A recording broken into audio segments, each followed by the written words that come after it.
Merci à tous d'être sur ce live. Bonjour, nous sommes aujourd'hui à Lons-le-Saunier, à Parc Jura, au forum CAP sur l'orientation qu'organise Info Jeunes Jura. Donc nous nous verrons tout au long de l'après-midi avec quatre entrevues que nous ferons des focus sur des secteurs qui recrutent. Donc on va commencer avec l'agriculture tout de suite et nous parlerons de sécurité avec les pompiers et la gendarmerie à 14h45. On abordera la petite enfance à 15h45 et on finira sur les structures d'accompagnement à 16h45. Pour parler de l'agriculture, j'accueille Jérôme Marcas, qui est conseiller emploi à Soelis ANEFA 39, qui est un guichet unique pour l'emploi en milieu rural, et également Mylène Chapotard, qui est CPE au lycée agricole de Montmoreau à Lons-le-Saunier. Bonjour à vous deux, merci d'être là.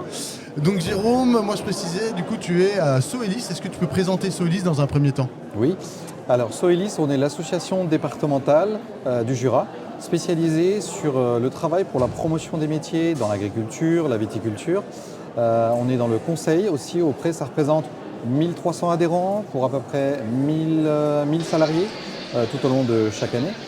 Donc la logique, c'est de conseiller aussi l'ensemble des adhérents, des agriculteurs, des viticulteurs dans la gestion de l'activité, dans le recrutement de contrats classiques, de contrats en alternance, la mise en place de formations pour l'évolution aussi sur les différentes activités.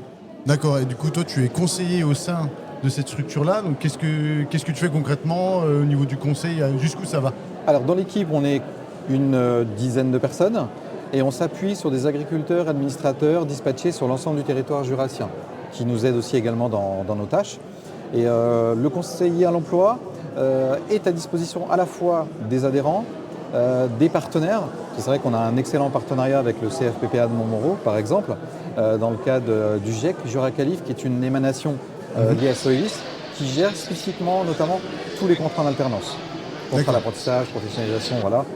Et notre logique, c'est d'être à disposition dès lors qu'un adhérent a un questionnement, a un besoin de recrutement, il a une question particulière, on se rend à disposition, dans la mesure du possible, on se rend sur place, on analyse, on apporte des solutions adaptées et on essaie de les conseiller au mieux pour qu'ils fassent les meilleurs choix. D'accord, donc il y a un accompagnement vraiment personnalisé et tout ça c'est seulement dans le Jura. Alors, c'est bien centré que dans ce département. Oui, parce que ce sont des associations départementales où on intervient vraiment par département. Donc nous, on est spécialisé sur le Jura.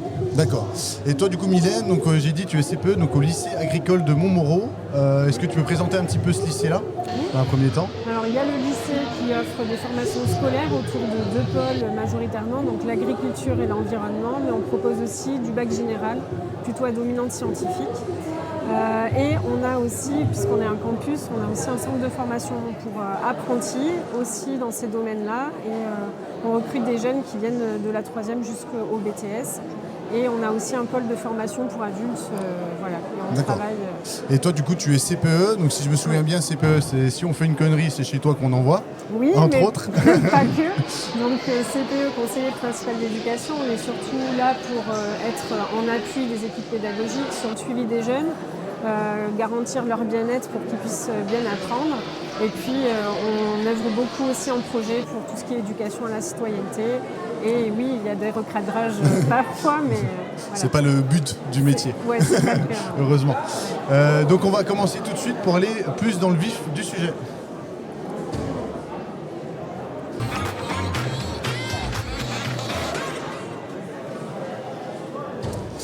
Donc pour commencer, si vous êtes ici aujourd'hui, c'est que j'en conclus que c'est un secteur qui recrute plutôt beaucoup, qui est toujours en demande. Donc est-ce que vous me confirmez cette information ? Jérôme, c'est effectivement, et c'est un secteur qui a beaucoup d'emplois en ce moment ? Oui, à 300%. Il y a des difficultés de recrutement, comme dans beaucoup de domaines d'activité. C'est la raison pour laquelle on a tenu à être présent. On est plusieurs structures. Je l'ai dit auparavant, qu'on avait un excellent partenariat avec le CFPPA. Et l'idée, c'est que par rapport à tous ces besoins de recrutement, pour faciliter, on sait qu'il y a un intérêt énorme, logique aussi, à promouvoir ces métiers. C'est pour ça qu'on a tenu aussi à utiliser notamment les casques virtuels, grâce à un financement du conseil régional, avec l'ANEFA 39, pour pouvoir faire immerger tous les jeunes qui vont se présenter sur une vision à 360 degrés de partout, pour pouvoir être plus réaliste aussi vis-à-vis des métiers, leur donner envie, voilà. Et en plus, c'est d'autant plus adapté à notre public, parce qu'ici, on est plutôt sur un public lycéen, jeune, donc ils sont potentiellement plus intéressés par le côté ludique et amusant finalement. Si on vient 20 ans en arrière, je suis pas sûr que ça existait énormément. Et du coup, là, on s'est dit, voilà, on n'est pas les seuls à le faire, mais c'est un outil qui est génial justement pour promouvoir, simplifier, vulgariser les choses. Après, c'est bien d'aller venir sur le terrain. Il y a des visites d'exploitation qui sont faites. Je vais à Mylène parce qu'on a l'habitude justement de collaborer ensemble. Et tout ça, tout cet événementiel, tous ces outils sont mis en place pour justement donner envie, se dire, ben voilà, venez voir, il y a beaucoup d'opportunités, il y a des carrières, donc n'hésitez pas. Mylène, tu as ressenti là aussi que c'est un secteur qui a encore beaucoup d'avenir, après on s'en doute, mais même si c'est des métiers qui sont différents par rapport à ce qu'ils étaient il y a peut-être 10, 15, 20 ou 50 ans en arrière, mais ça reste quand même, tu le sens toi aussi au niveau du lycée, que c'est toujours un vecteur de formation et d'emploi pérenne. Oui, tout à fait. Et surtout, il y a un vrai enjeu aujourd'hui, c'est le renouvellement des générations. C'est pour ça que c'est important de travailler avec la profession, parce qu'il faut que nos formations déjà puissent apporter cette jeunesse qui renouvelle les exploitations, parce qu'il y a un vrai enjeu sur le fait de pouvoir aujourd'hui produire français, consommer français, surtout quand on voit l'actualité géopolitique. C'est une vraie volonté de notre part. Oui, c'est vrai que ça a beaucoup évolué, parce que, dans mes souvenirs, c'est peut-être une idée reçue, mais que souvent les agriculteurs, c'est souvent de père en fils, que souvent ça se transmet, ou c'était peut-être le cas avant. C'est peut-être moins maintenant, c'est peut-être aussi pour ça qu'il y a peut-être des nouveaux besoins de gens qui sont extérieurs à ce secteur. Mais on a toujours un public qui veut renouveler l'exploitation familiale, mais on a de plus en plus de jeunes ou dans la formation adulte, de gens qui viennent se reconvertir pour aller vers cette profession-là. Voilà. Et c'est vrai qu'il faut qu'on trouve un juste milieu entre les jeunes que nous, aujourd'hui, nous formons et les reprises d'exploitation qui ne sont pas toujours assez nombreuses à notre goût.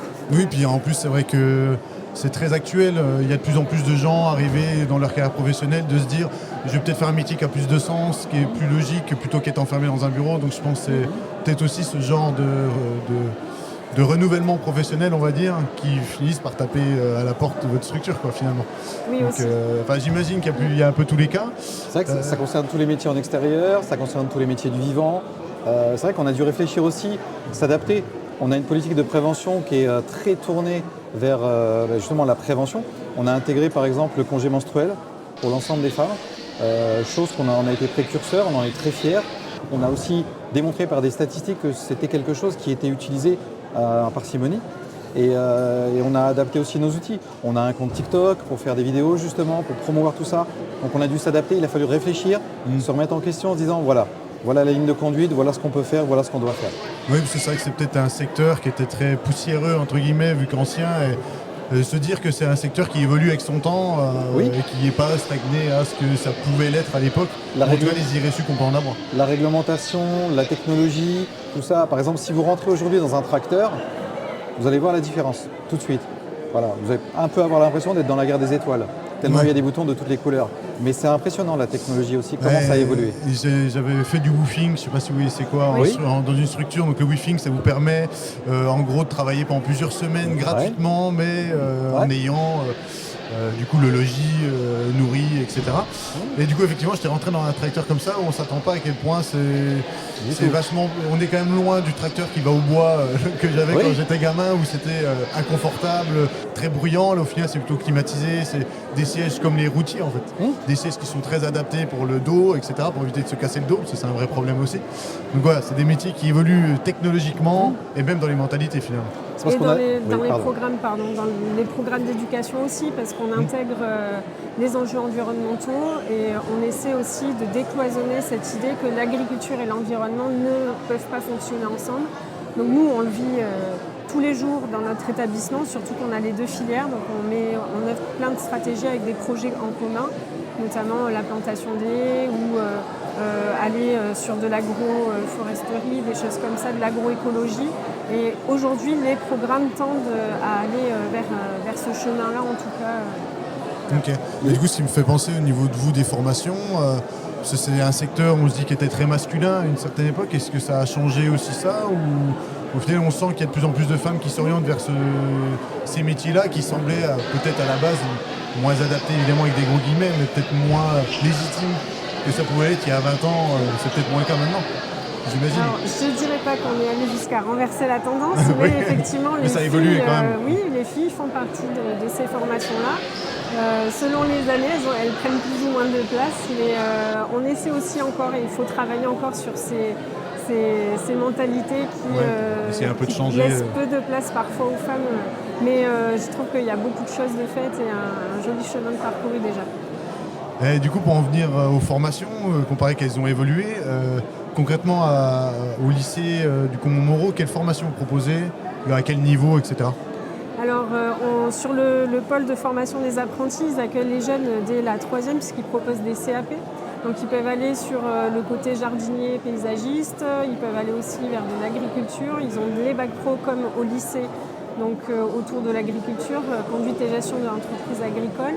Et ils ont aussi ouvert un bac professionnel en aménagement paysager où là aussi ils collent avec les besoins du territoire parce qu'il y avait une demande en main-d'œuvre. Côté lycée, on a les mêmes formations, donc le CGEA toujours pareil pour former nos futurs agriculteurs.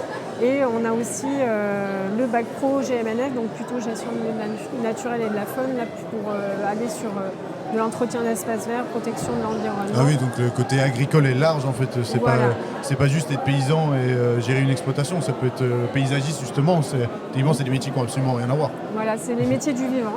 Donc ils sont assez variés. On va aussi avoir des BTS sur les deux structures pour pouvoir aller se perfectionner sur la conduite d'une exploitation agricole avec des cours de gestion. Oui, parce qu'il y a tout ce qui est gestion financière, etc. C'est pas juste voilà, on forme des chefs d'entreprise. Oui, voilà, c'est ça. Voilà. C'est vrai que c'est un volet très important. Je sais qu'il y a beaucoup d'artisans qui s'orientent vers l'auto-entreprise, de monter leur entreprise.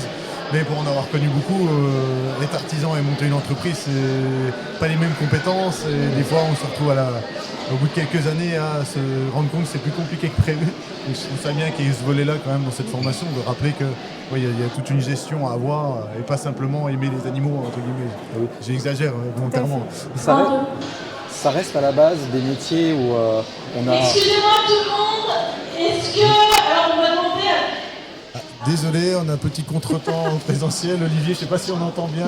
C'est un peu compliqué. On va essayer de continuer quand même. Oui, parce qu'on a l'opportunité de rencontrer des gens, des adultes, des jeunes, mais qui nous font part souvent de leur passion par rapport à ce domaine, par rapport à tous ces métiers. Et c'est ce qui peut faire la différence avec d'autres secteurs d'activité et ce qui influe derrière le fait que, alors on n'a pas forcément beaucoup qui vont vers la micro-entreprise, et qui vont vers des schémas plus classiques et qui passent par des schémas aussi de formation complémentaire multidiplômés. Oui, c'est la après, passion. on peut se former tout au long de sa carrière. C'est Bien ça sûr. aussi qu'on a tendance à des fois l'oublier. J'ai fini mes études. Il faut le faire. Bon, j'ai un CAP, un BEP, un bac pro, un master. Bon, ouais, j'aurai ça à ma vie. En fait, non, on peut très bien sortir du CAP et puis venir peaufiner, aller plus loin dans son domaine tout au long de sa carrière. Finalement. C'est même plutôt encourageant, je pense, de le faire. Ah oui. Ça permet d'avoir l'expérience aussi sur le terrain, quoi. Mais du coup, vu qu'on parle de métiers agricoles, concrètement, quel type de métier on trouve dans ce secteur, notamment dans le Jura? C'est vrai qu'on dit agricole, mais c'est là. Après, s'il faudrait en donner quelques-uns, je dirais. C'est vrai que là, on a parlé de formation de paysagiste, d'agricole, etc. Mais un jeune qui ne sait pas exactement quel métier ça représente, est-ce que toi, tu pourrais aiguiller un peu par là? On peut aller vers les métiers les plus classiques, là où il y a énormément de besoins de recrutement, un salarié agricole polyvalent. On a des ouvriers viticoles également pour travailler dans les domaines au niveau des vignes. Mais là encore, si on va vers les domaines viticoles, on va travailler dans les vignes, on peut travailler dans les caves, on peut travailler comme tractoriste. Il y a un peu moins de demandes de ce côté-là. En tout cas, sur les métiers les plus demandés, oui, salariés agricoles polyvalents, des agents de remplacement, on en cherche énormément pour justement combler aussi au niveau de toutes ces exploitations. Mais je dirais oui, dans la production de lait. Après, comme on est sur un territoire où il y a des Laropé, Comté, Morbier, on reste dans la production de lait. Donc beaucoup d'exploitations sont en demande de ce type en tout cas en proposition d'offres d'emploi. Donc après là on parle du Jura, mais en soi évidemment en France il y a plein d'autres régions agricoles. Donc au final une formation en sortant de ce lycée-là, c'est pas que pour bosser dans le Jura. Je veux dire là vous êtes centré sur le Jura, mais évidemment il y a... Alors on travaille sur plusieurs aspects. On travaille effectivement sur le montage de parcours. Là on l'a fait par exemple sur une formation technique que vous proposez, c'est la taille de la vigne. Voilà, nous on avait pas mal de salariés justement où on s'est dit voilà, ça peut être l'occasion qu'ils montent en compétences et qu'ils se retrouvent après en travaillant dans des domaines avec des compétences supplémentaires. Donc là, on a cartonné. L'idée, c'est que l'année prochaine, mais on est encore plus loin. Peut-être avec le CQP, on va voir si ça peut se mettre en place. Je suis désolé, j'utilise des sigles, mais voilà. C'est des titres professionnels. Juste de bien les rappeler, ce que c'est le sigle pour ceux qui Certificat de savent. qualification professionnelle. Voilà, diplôme de base, mais qui apporte déjà un certain nombre de compétences. Et voilà, et l'idée, c'est d'essayer de les préserver, d'essayer de les garder. On travaille aussi l'attractivité par rapport aux personnes qui sont hors Jura.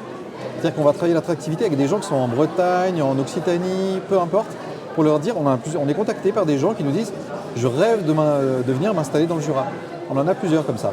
Donc là, c'est intéressant. Il y a tout un montage de parcours. Et si à un moment donné, ils ont leur exploitation, et on aura déjà abordé avec eux le fait que, et un jour, bien sûr, vous prendrez des apprentis. Ok, donc on travaillera, vous voyez. Voilà, la boucle sera bouclée.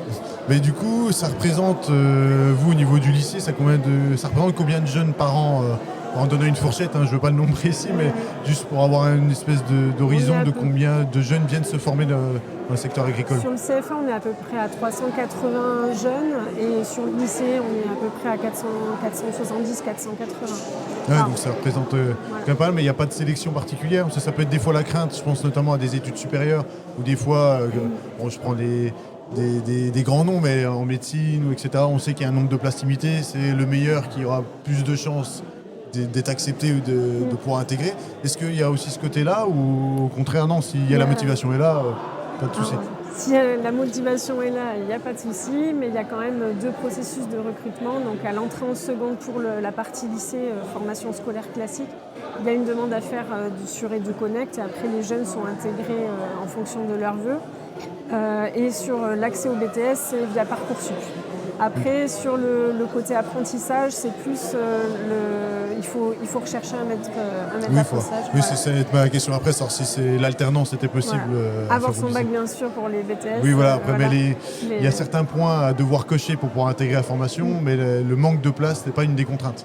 A priori, vous avez de la place pour ceux qui sont intéressés. Et on recherche des jeunes. Oui. Et vous en recherchez. Donc il y a vachement de place, donc il ne faut pas hésiter à y aller. Donc justement, tu évoquais l'alternance, c'est ma question d'après. Donc effectivement, on n'est pas obligé de faire que des formations continues, on n'est que en cours. Il y a toutes ces formations sont en alternance, il n'y en a que certaines Alors, les formations agricoles et tournées autour de l'aménagement paysager sont en alternance. On a aussi 2 BTS. Ceux qu'on propose sur le lycée sont aussi proposés en alternance. Donc, le BTS Axe, donc c'est tout ce qui est gestion de l'entreprise agricole, c'est la continuité en fait. Okay. Et nos jeunes peuvent après s'installer ou partir sur du salariat pour s'installer plus tard. Ou il y en a qui partent dans les banques, les assurances, il y en a des projets variés. Et on a aussi le BTS Gestion Protection de la Nature, où là, il y a un petit peu moins d'insertion professionnelle tout de suite après. On a plutôt des jeunes qui continuent sur des licences professionnalisantes. D'accord. Qui ne vont pas forcément directement sur le marché de l'emploi, mais ils profitent d'être dans le cadre d'études pour se former le plus possible avant d'aller dans le marché du travail. Tout à fait. Okay. C'est là où on se complète bien, parce qu'avec nous, le GEC, donc le groupement d'employeurs pour l'insertion et la qualification, on est le groupement qui allons gérer le contrat en alternance de A à Z, du premier jour de l'apprenti jusqu'au dernier jour, pour le compte de l'adhérent. C'est-à-dire que l'exploitation, on va mettre à disposition le ou la jeune, ou moins jeune, parce qu'on peut faire des contrats aussi jusqu'à date limite des 29 ans, la veille des 30 ans.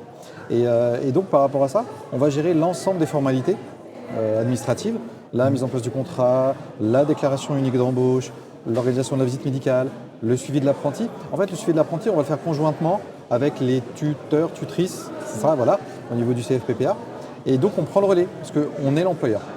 Et donc on va suivre l'apprenti jusqu'au bout, voir l'acquisition, tout se passe bien, ok. On a une collègue qui est responsable paye aussi, on voit pour la gestion des congés, et ça sécurise vraiment les choses. L'exploitant, lui, n'a plus qu'un seul job, se concentrer sur l'apprentissage du métier, la transmission. La transmission de son métier aux jeunes qui va venir, voilà. Enfin aux jeunes ou moins jeunes, finalement. Pour que tout se passe au mieux. Ok, et juste petite parenthèse, le lycée aide les jeunes à trouver un employeur ou c'est une phase très autonome, c'est à eux de se débrouiller à trouver l'employeur. Vous avez quand même un petit carnet d'adresses peut-être à... On intervient.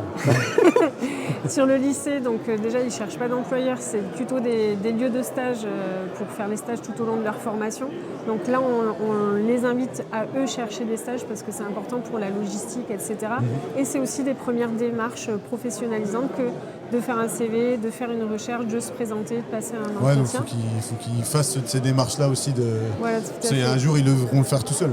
Finalement, autant Tout à profiter fait. du stage pour apprendre ça. Et sur le CFA, ils sont accompagnés, voilà, s'il y a besoin aussi, mais bien souvent, ils arrivent déjà avec la plupart un maître d'apprentissage. Et on travaille avec Soelis aussi, qui fait des permanences sur l'établissement pour rappeler qui sont là, qui recherchent aussi des jeunes et qui proposent aussi des emplois à nos jeunes pour l'été, etc. Et on a un dispositif spécifique depuis l'année dernière maintenant, consacré à l'agriculture viticulture, qui permet aux jeunes d'être coachés par des bénévoles pour les aider à trouver au mieux une exploitation. Ok. Ce sont des personnes, on leur fait signer un contrat moral tripartite et ils vont pouvoir bénéficier des conseils de ces coachs bénévoles. Je ne vais pas dire 24 heures sur 24, en journée, en soirée, le week-end, par SMS, en visio, WhatsApp, peu importe. Mais on a mis ça en place justement pour aider à ce qu'ils puissent trouver une exploitation. Nous après on prend le relais dans le cadre du GIEC et faire en sorte que tout se déroule au mieux. Et là on voit les résultats que ça prend sur le terrain, c'est plus qu'encourageant.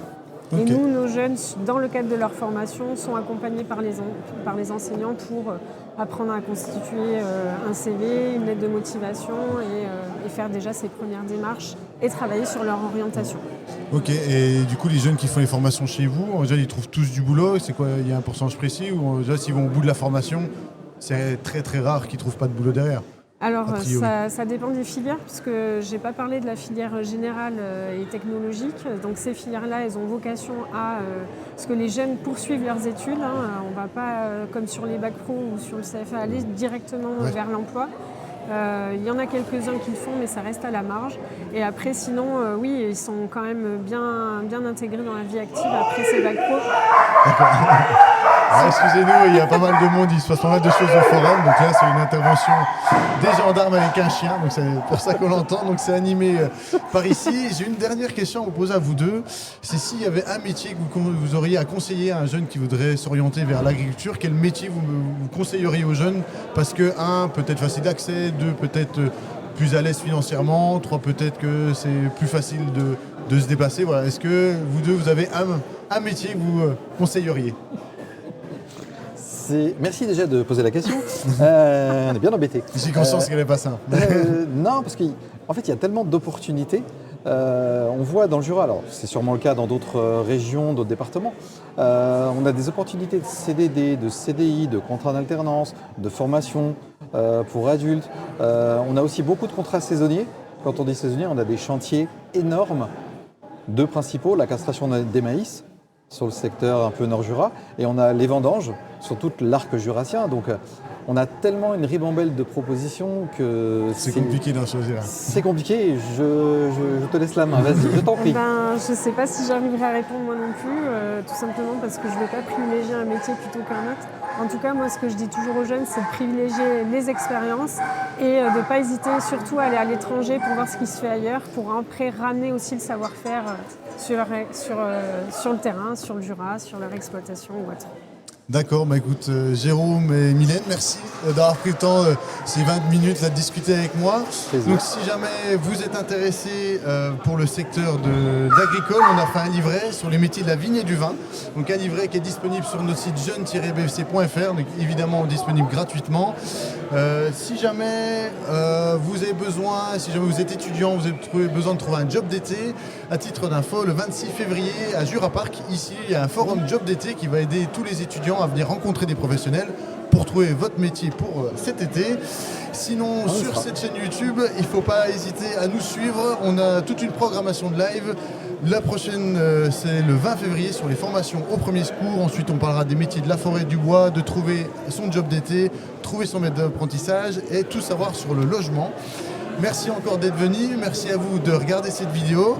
Donc petite présentation d'InfoJeunes. Donc nous on est InfoJeunes Bourgogne-Franche-Comté, donc c'est des structures d'accueil qui peuvent vous accueillir et au sein de ces structures vous avez un informateur jeunesse qui va être là pour répondre à toutes vos questions. Donc il ne faut surtout pas hésiter à venir nous voir. Vous trouvez toutes nos structures sur jeune-bfc.fr. N'hésitez pas encore à nous suivre sur YouTube, on est présent sur Instagram, Facebook, X. N'hésitez pas à nous suivre. Merci à tous et merci à vous deux. Au revoir. Merci à toi. Merci.